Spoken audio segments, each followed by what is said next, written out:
at Ashbridges Bay on May 24th with the local goal of raising $8,000 to support Canadians living with neuromuscular disorders. Joining us this morning is Lauren Pires, a disability advocate who was born with central core disease. It's a rare neuromuscular disorder.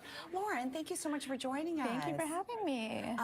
You know, this is such an important cause. I don't think we talk enough about muscular dystrophy. So let's start off with you and your story. Tell me a little bit more about this neuromuscular disorder that you are living with. Yes, so I was born with central core disease, which is a neuromuscular disorder where some of the mitochondria in your muscle cells is missing. So you might have seen the meme or remember from science class. So the mitochondria is the powerhouse of the cell and helps convert food into energy and energy into strength. With some of mine missing, I have about 33% of the physical strength of the average person, but I actually wasn't diagnosed until I was in my 20s, even though I was born with it. Is that common to have that late diagnosis? Like people just don't know what's going on? It is. Okay. There are a lot of people with neuromuscular disorders who can take 8 to 10 to more years to be able to be diagnosed. So for anyone watching at home who wants to learn a little bit more of that, what were some of the telltale signs that maybe there's something more serious here? In my case, I was born with it. So I was very floppy as a baby, wasn't able to move my limbs, was in intensive care for 2 months when I was born.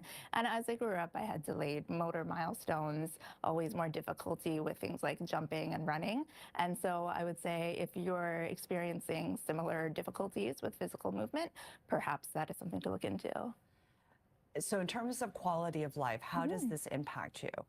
In my case, it's considered mild, and so I am able to lead a relatively normal life, whatever that means. But things are a lot more difficult for me physically because of the reduced strength and stamina.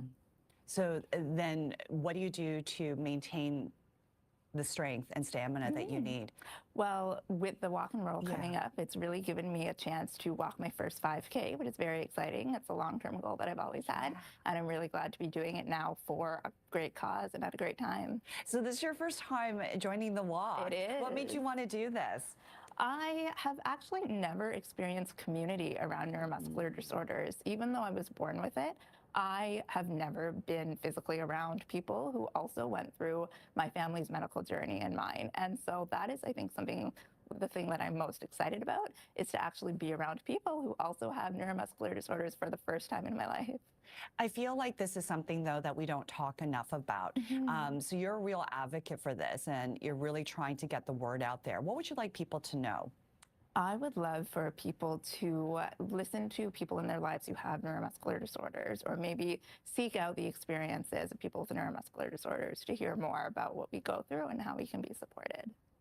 And do you think there are people out there living with this kind of disorder that also may not feel comfortable talking about it? Absolutely. I actually did not speak about my disability until I was in my early 30s, partly because I didn't have the language around it, and partly because for me, it's an invisible disability. You wouldn't know that I had it unless you saw me struggle with something, and you might not know immediately that it was a disability. And so it is very freeing to be able to speak about it and find your people who also are going through it.